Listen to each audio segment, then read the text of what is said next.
This week in the field, talking about neutral density filters, polarizers, and using them together.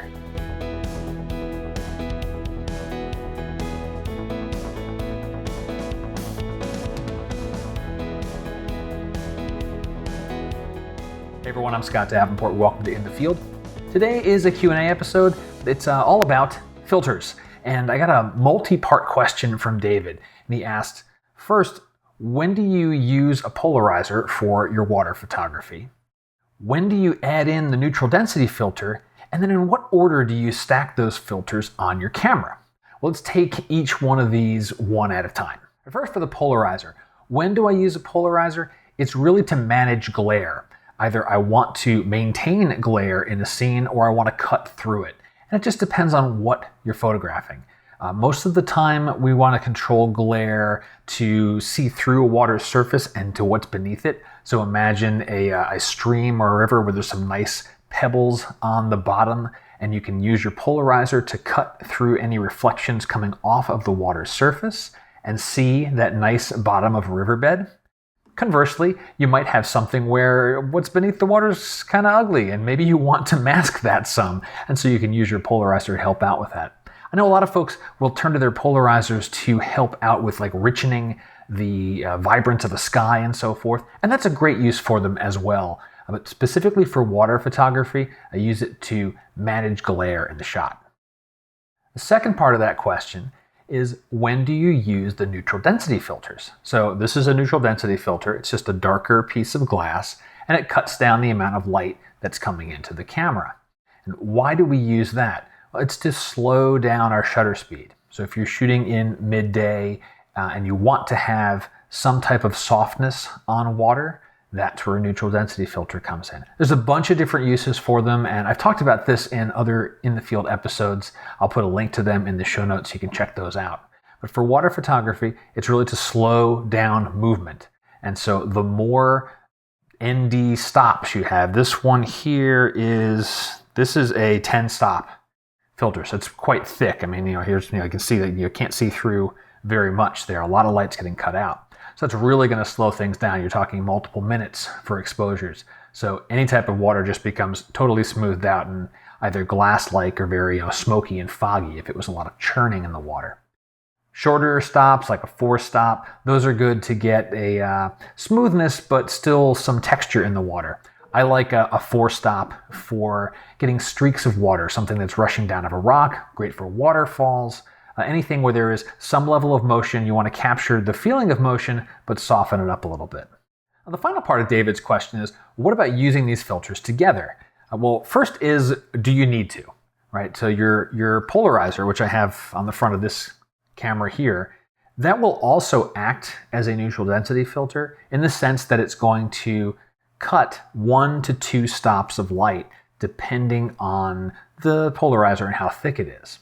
So if you're needing to just reduce a little bit of the light that's coming in, even if you don't necessarily want to polarize it to manage glare, you can just use a polarizer to slow your shutter speed a little bit because that light's going to be cut down. And then for which order to put them on, ultimately it's your preference, but I put the polarizer on the outside because it makes it easy for me to get to. And so I've got the polarizer there. I can take my piece of glass, slide it in behind it, and that for me is easy. If I were to put it on the outside, if for any reason I needed to adjust the polarizer, it's a little more difficult to get to. But also, it's to me, this is just simpler. I like the polarizer on the exterior, and it works for this type of setup. Now, the reality being, if I dialed in my polarizer and got that set, when we're working with neutral density filters, once you put it on, it becomes very difficult to focus. What you'll see on the back of your camera or in through your viewfinder is mostly dark. You're not going to see that much. So you do want to be able to get your polarizer set where you want it and then not have to touch it once you put in the ND. That's another reason that I like to put it behind the polarizer. I have less of a chance of bumping the front of it or rotating this ring. Now for square filters, that's kind of makes sense. For your circular filters that go on the front of a camera, that might be a little more challenging, where you might have to have your polarizer on first and dial it in, get it how you like, and then put the neutral density on top of it. Again, you're going to have that challenge of if I need to screw on a neutral density, and then, well, what happens if I mess up where the polarizer was positioned? It may be difficult to see through your viewfinder the scene and control that glare. I think the solution to that might be some of the more magnetic filters. There's some the round screw-in filters, but they're magnetic, so this kind of more like snap on to the front of the lens. And those could be a good solution there. So you could have your polarizer first, get it set, and then just let a magnet kind of snap on that, that extra cutting of light with your ND. So to sum all this up, polarizer we use to manage glare for water photography, and that may be to keep it or to cut it, but it's managing it. That's an artistic decision you'll make as the photographer. We have our neutral density filters to slow our shutter speed down and to drag the shutter longer. You get some softer motion in the water or completely smooth out water. And then using them together, it really depends at that point. Do you need to manage glare and also slow down your shutter speed? And I guess the tip of the week, at least from my perspective, is I put the polarizer on the outside because it just makes it easier to reach. Less likely for me to bump it if I need to make an adjustment or change in and out of a neutral density filter. Maybe I put in a 6-stop and you know what, that's too much. I'm going to put a 4-stop in now, and you're fine-tuning things, but I don't have to revisit where I've set the polarizer. So David, I hope this helps you out, and if you got further questions, please come and send them on in. And that's going to do it for this week's In the Field episode. I hope you've enjoyed it. If you did, share this with a friend, subscribe to the channel if you haven't already, and send in your questions. I love getting questions. You can contact me directly through my website.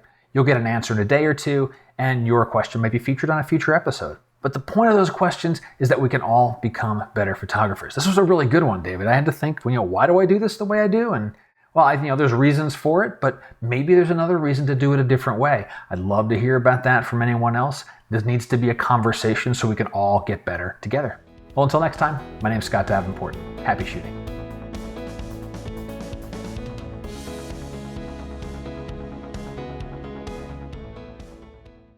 Can't slow down light. Stop saying slow down light. Light travels at the speed of light. End of story. That's science.